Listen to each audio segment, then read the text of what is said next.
Alright y'all, so in this video I'm going to teach y'all how to make some homemade buttermilk. So what you're going to need is just some regular milk. This is 4 cups of milk right here. I'm going to pour it into my bowl, and I'm going to be marinating my chicken wings and legs in this buttermilk right here.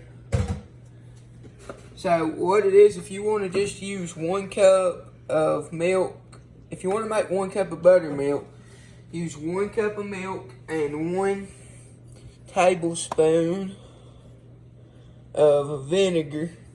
So I got 4 cups of milk right here. I used whole milk, but that don't really matter, I don't think. So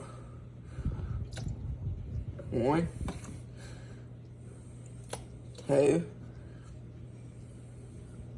3, 4. There's 4 tablespoons of vinegar in the milk, and now let's get together.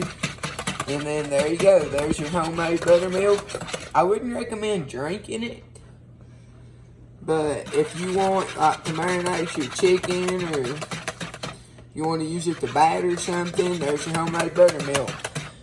So I'll see y'all when I'm cooking my chicken in the next video. Bye.